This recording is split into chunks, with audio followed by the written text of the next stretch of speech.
Hello students. तो जैसे कि हम 2.1 और 2.2 कर चुके हैं, 2.3 करनी है हमने आज। मैंने पहले कहा था आपको कि यही एक एक्सरसाइज है। अगर मैं पूरी 11th क्लास की बात करूँ ना, तो भी 11th क्लास में सेकंड चैप्टर की ये जो थर्ड एक्सरसाइज है 2.3, इसका टॉपिक है डोमेन एंड रेंज। है बहुत सिंपल, लेकिन पेशेंस चाहिए समझने के लिए। जो इतनी ट्रिग्नोमेट्री करने के बाद, ठीक है, इतनी कैलकुलेशन करने के बाद ये थोड़ी सी मिस हो जाती है, इसलिए 11th क्लास में भी और 12th क्लास में भी यही एक टॉपिक है जो थोड़ा सा पीछे रह जाता है, डोमेन एंड रेंज। ठीक है, रिलेशन में हमने कर लिया, कोई दिक्कत नहीं आई हमें। अब हमें करना है domain and range of a function. अब फंक्शन क्या होता है देखो, आपको याद है 9th क्लास में हमने किया था, 10th क्लास में भी हमने किया था, पॉलिनोमियल की थी हमने, P X equal to X square plus X plus 1, याद है। तो इसमें अगर मैं x की वैल्यू 1 पुट करूँ, आंसर क्या आएगा, 1 plus 1 plus 1 is equal to 3। अगर मैं 2 पुट करूँ, 4 प्लस 2 प्लस 1 7। ठीक है, ये हमारे पास आंसर आ रहे हैं। ये पॉलिनोमियल फंक्शन है जिसको हम इसके बाद क्या बोलेंगे, F x. Normally F x बोलते हैं, वैसे तो जी एक्स पी एक्स भी कह सकते हैं, एच एक्स कुछ भी कह लो, बट स्टैंडर्ड फॉर्म है, फंक्शन है एफ एक्स। ये एफ एक्स से मल्टीप्लाई नहीं है, इसका मतलब एफ है, एफ की वैल्यू है इन टर्म्स ऑफ एक्स, यानी कि एक्स में है। ठीक है, मान लो एफ एक्स हमारे पास है एक्स प्लस 3 है। अगर एफ ऑफ वाई लिखूँ मैं तो क्या आएगा, जहाँ पे एक्स है वहाँ पे वाई हो जाएगा। इसका मतलब क्या है कि जो फंक्शन है वो y की टर्म्स में है यहाँ पे। ठीक है, तो ये हमारे पास रिलेशन और फंक्शन में डिफरेंस है। अब देखो, अगर थोड़ा सा और देखें हम इसको, आपको याद होगा ना, अगर 2.2 को आप देखो, हमारे पास अगर 1 के मल्टीपल, वो डिविजिबल वाले की बात करता हूँ, 1,1 आया था, 1,2 1,3 ऐसे हमारे पास नंबर आए थे।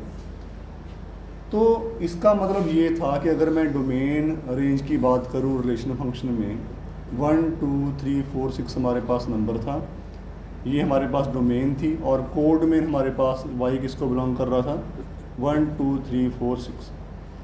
1 का आंसर 1 भी है क्योंकि 1 इज डिविजिबल बाय 1 था, 2 भी 1 से डिविजिबल था, 1 इन सबको मैप कर रहा था ना, ऐसे था। इसके बाद अगर मैं 2 की बात करूँ, मैं 2 के साथ भी सारे थे हमारे पास ना, 2 के बाद 1 2 ना ओके, 2,2 था ना, 2 इज डिविजिबल बाय 2 और 2 is divisible by 4 and 2 was divisible by 6। ये 3 थे हमारे पास। फिर 3 के लिए 3 है ना, 4 के लिए 4 और 6 के लिए 6। मैं सिंपल सी ये बात कह रहा हूँ कि 1 का आंसर 1 भी है और 1 का आंसर 2 भी है। 1 की 2 वैल्यूज़ हैं, ठीक है, ये यानी कि पहला x है दूसरा y है। अगर x 1 है तो y की वैल्यू 1 भी हो सकती है, 2 भी, 3 भी, कुछ भी हो सकती है। ये किस में होता है, रिलेशन में। फंक्शन में ऐसा कभी नहीं होता। क्यों नहीं होता, देखो यहाँ पे ये फंक्शन है, ठीक है, मैंने यहाँ पर वैल्यू 1 पुट की तो आंसर मेरे पास क्या आया, 1 + 3 4। ऐसा हो सकता है कि दोबारा इसी फंक्शन में मैं x को 1 पुट करूं इसी में और आंसर कुछ और आ जाए, वो तो सेम ही आएगा, वही फंक्शन हमारे पास एक है। ठीक है, रिलेशन तो बहुत कुछ हो सकता है, लेकिन फंक्शन एक पर्टिकुलर चीज़ है यहाँ पे। लेकिन अब थोड़ा सा इसमें ध्यान रखो आप, अगर हमारे पास एक फंक्शन है x², -1 का आंसर क्या रहेगा, -1 का स्क्वायर 1, और x को 1 पुट करोगे 1 का स्क्वायर क्या होगा ना, याद है ना, -1 का स्क्वायर 1 ही होगा, या कॉन्सेप्ट ही ये। तो -1 का आंसर क्या आ गया, 1, और 1 का आंसर क्या आ गया, 1। अगर मैं इसको स्टोकों में, हालांकि बहुत वैल्यू आएंगी up to so on, but ये दो देखो, ये डोमेन और ये रेंज, यही था हमारे पास ना। अब हमारे पास मैं ये कह रहा हूँ, देखो रेंज हो सकती है कि सेम हो, लेकिन डोमेन के एलिमेंट हमारे पास कभी भी रिपीट नहीं होंगे। रेंज का एलिमेंट रिपीट कर सकता है, समझने के लिए थोड़ा देखते हैं ध्यान से। मैं वही कह रहा हूँ, इसी को बस ध्यान से देख लो तो आपको डोमेन और रेंज, लेकिन पहले फंक्शन क्लियर कर लेते हैं, फिर डोमेन और रेंज पे चलते हैं। पहले फंक्शन देखते हैं क्या होता है। देखो अब ध्यान से देखना, बिल्कुल गहराई से, ये डोमेन और ये कोड में देखो, ये क्या है डोमेन और ये कोड डोमेन। याद है ना क्या क्या था? डोमेन जो x की वैल्यू आप पुट कर सकते हो। अगर मैं देखूँ डोमेन का मतलब क्या है, possible values of x, values of x, ठीक है, जो पुट कर सकते हो आप। कोड डोमेन क्या है, पॉसिबल वैल्यूज ऑफ y। ये ऑल लिखते हैं ना, ऑल पॉसिबल, यहाँ पे मतलब हालांकि एक ही बात है बट फिर भी all possible values of y, ठीक है। मैपिंग क्या होती है, मान लो एक सेट A है और एक सेट B। अब देखो रिलेशन में आपने देखा था ना, define a relation from A to B, define a relation from A to B, यानी कि x की वैल्यू A में से आई थी और y की B में से। तो कोड में हमारे पास क्या आई, पूरा B आ गया था। हालांकि रेंज में कुछ एलिमेंट हमारे कट गए थे, ठीक है ना। अगर हम 2.2 के फर्स्ट क्वेश्चन की बात करें तो हमारे पास क्या था, y इक्वल टू 3x था ना, 1,3, 2,6, 3,9, 4,12। हालांकि जो y किसको बिलोंग कर रहा था, a को, वहाँ पे ये a भी डोमेन भी यही थी और कोड डोमेन भी यही थी, क्योंकि दोनों किसको बिलोंग कर रहे हैं, a को। बट डोमेन में हमारे पास सारे आ गए, ठीक है। डोमेन में क्या क्या हमारे पास आए थे, 1, 2, 3, 4 तक आए थे ना। डोमेन में 4 पॉसिबल वैल्यू आ गई हमारे पास, और कोड डोमेन में हमारे पास सारी वैल्यू, लेकिन रेंज में सिर्फ 4 वैल्यू आई थी, 3, 6, 9 और 12, ठीक है। अब देखते हैं, ध्यान में दोबारा बताते हैं क्या है। पहले रिलेशन फंक्शन दोनों को ध्यान से देख लेते हैं। अगर मैं a की बात करूँ ना, देखो सिंपल सी बात है, मैं a की बात करता हूँ, मैं 14 तक थी हमारे पास उसमें ना, 13, 14, ये सारी वैल्यू हमारे पास। मैं रिलेशन की बात कर रहा हूँ, फिर मैं फंक्शन पे आता हूँ कैसे है, और डिफरेंस भी क्लियर हो जाएगा। यहाँ भी हमारे पास 1, 2, 3, 4, 5, 6, 7, 8, 9, 10, 11, 12, 13, 14, ठीक है। ये हमारे पास था। 1 का आंसर हमारा क्या आया था, 3, 2 का आंसर हमारा क्या आया था, 6, 2.2 का फर्स्ट क्वेश्चन, 3 का आंसर हमारा 9 और 4 का आंसर हमारा क्या था, 12, 5 हमने ले ही नहीं पाई। तो डोमेन हमारे पास क्या आई थी, 1, 2, 3, 4, ठीक है। यही 4 वैल्यू हमारे पास हैं, तो ये रिजेक्ट हो गई हमारे पास, ये वैल्यू हम ले ही नहीं सके इनको। और इनकी बात करें, ये भी हमारे पास वैल्यू नहीं आ पाई ना, ठीक है। जो वैल्यू हमने काट रहे हैं वो वैल्यू हमारे पास पॉसिबल नहीं है। तो इसकी डोमेन क्या आई थी, 1, 2, 3, 4, और रेंज क्या आई थी, 3, 6, 9, 12। अब अगर मैं फंक्शन की बात करूं तो फंक्शन में यहाँ तो इतनी वैल्यू रिलेशन में हमारे पास पॉसिबल ही नहीं थी। हालांकि फंक्शन a टू a था, तब भी इतनी वैल्यू हम पुट नहीं कर पाए। रिलेशन में ऐसा हो सकता है, फंक्शन में ऐसा कभी नहीं होगा। फंक्शन में जिस वैल्यू, अगर मैं कहूँ function from a to b, तो a की सारी वैल्यू पुट होंगी आपकी, कोई ऐसी वैल्यू नहीं होगी जो पॉसिबल नहीं होगी, ठीक है ना। तो इसमें हमारे पास नहीं होता। अब देखो ध्यान से, अब मैं क्वेश्चन लिखता हूँ मैं इसका, जैसे मान लो मैं लिखता हूँ यहाँ पे डिफाइन आर रिलेशन, देखो मैं लिखता हूँ मैं, डिफाइन आर रिलेशन फ्रॉम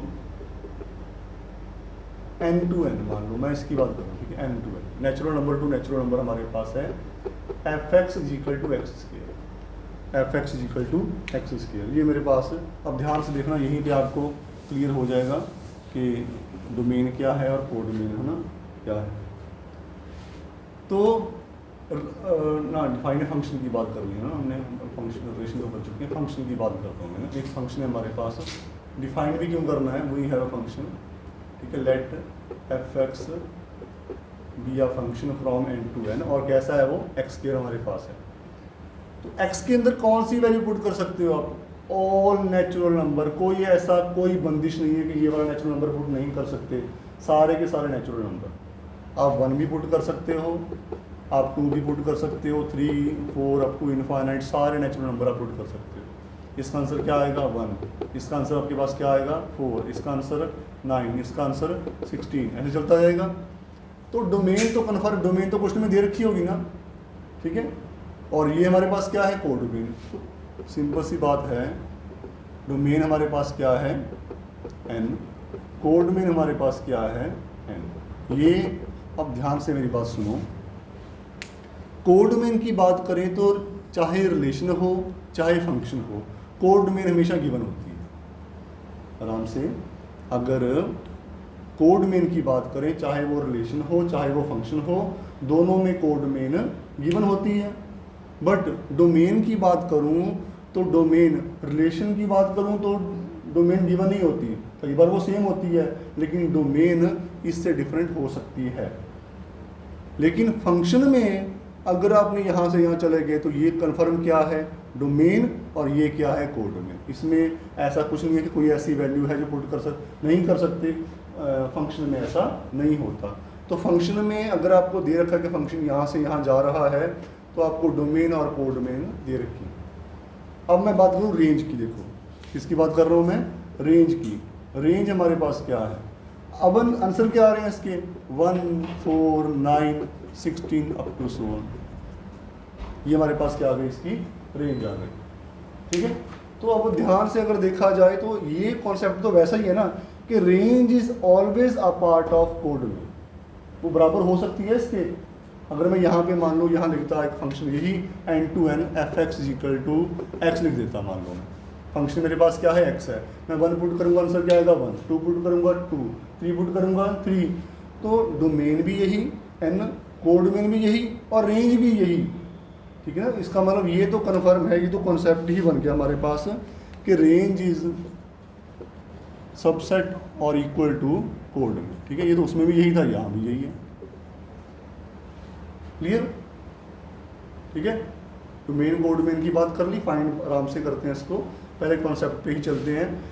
अब अगर मैं फिर वही बात करूं डिस्टिंक्शन की, रिलेशन और फंक्शन में डिफरेंस, 1 का आंसर 1, 2 का आंसर 4, 3 का आंसर 9। अगर एक बार फंक्शन में 1 का आंसर 1 आ गया, दोबारा 1 का आंसर कुछ और नहीं आ सकता, और आएगा तो 1 ही आएगा, और सेट में कभी 2 एलिमेंट रिपीट करते नहीं, इसका मतलब एलिमेंट डोमेन का दोबारा आएगा ही नहीं आपके पास, ठीक है ना। और अगर मैं इसकी बात करूँ fx = x² करूँ मैं यहाँ पे, और यहाँ मैं लिखूँ r to r, देखो ऐसे कर देते हैं मैपिंग फ्रॉम, ऐसे होता है function mapping from r to r, real number two real number, फिर तो जो मर्जी वैल्यू पुट करो ना। तो मैं अगर मान लो -1 पुट करूँ आंसर क्या आएगा 1, और 1 पुट करूँ तो आंसर क्या आएगा 1। अगर मैं लिखने की कोशिश करूँ, हालांकि इनफाइनाइट है फिर भी, -1 पुट करूँगा तो 1, 1 पुट करूँगा तो भी 1, 2 पुट करूँगा 4, -2 पुट करूँगा 4। तो देखो क्या हो रहा है, रेंज का एलिमेंट रिपीट कर रहा है आपका, है ना, बट डोमेन का तो नहीं रिपीट कर रहा ना, कभी करेगा ही, ठीक है। बट फंक्शन में ऐसा, फंक्शन में ये लिमिटेशन है, रिलेशन में ऐसी कोई लिमिटेशन नहीं है, रिलेशन में ये एलिमेंट बार बार भी आ सकता है। 2.3 का फर्स्ट क्वेश्चन देखो, स्टार्टिंग करते हैं, थोड़ा सा कॉन्फिडेंस रखो, बस मैं आपको पहले कहा है आपको थोड़ा डिफरेंट है ये। देखो 2 का आंसर क्या है 1, x की वैल्यू 2, y की वैल्यू 1। क्या पहला एलिमेंट रिपीट कर रहा है कहीं पे? नहीं कर रहा। रेंज रिपीट करेगी, हमें उससे मैटर ही नहीं करना हमें, तो it is a function. Second में 2, 1 सब में डिफरेंट है, डोमेन का एलिमेंट रिपीट किया नहीं किया, तो फंक्शन है ये। थर्ड पार्ट में देखो 1 का आंसर 3 भी है और 1 का आंसर 5 भी है, तो ये फंक्शन नहीं है, ये क्या है, रिलेशन है। अब अगर मैं इसको सम अप करूं तो जो रिलेशन है, देखो रिलेशन तो हर कोई होगा, अगर मैं ये बात करूं जो फंक्शन है ना वो पक्का रिलेशन तो होएगा ही होगा। देखो 2 ऑर्डर पे लिख दिया, रिलेशन तो बन गया ना, रिलेशन तो बन ही चुका है आपका, ठीक है, उसमें कोई चक्कर नहीं है। फंक्शन की बात है तो फंक्शन में क्या होना चाहिए, कंडीशन क्या है, each element of domain has unique image, एक ही इमेज होनी चाहिए उसकी बस, ठीक है ना। अगर 1 का आंसर 1 आ रहा है तो 1 का आंसर 1 ही आएगा, उस एलिमेंट की कोई और इमेज नहीं हो सकती। एक एलिमेंट की बात कर रहा हूँ मैं, ठीक है ना, उसकी इमेज यूनिक होगी, एक ही होगी हमारे पास, बट रिलेशन में ऐसा नहीं होता। तो obviously every function is a relation, but every relation may or may not be a function. अब चलते हैं मेन टॉपिक पे, इसको भी थोड़ा सा हम ध्यान से देखते हैं क्या है। अब एक दोनों इसके पार्ट देख लेते हैं इसको हम। मैं आपको सिंपल क्वेश्चन पूछता हूँ पहले, fx = 1/x। अब देखो आपको यहाँ वहाँ पे डोमेन दे रखी थी, रेंज दे रखी थी आपको ना, कोड में दे रखी थी। अब ये फंक्शन है हमारे पास, क्या आप x की कोई भी वैल्यू पुट कर सकते हो इसमें x की कोई भी वैल्यू पुट कर सकते हो? नहीं, 0 पुट नहीं कर सकता, 1/0 इज नॉट डिफाइंड।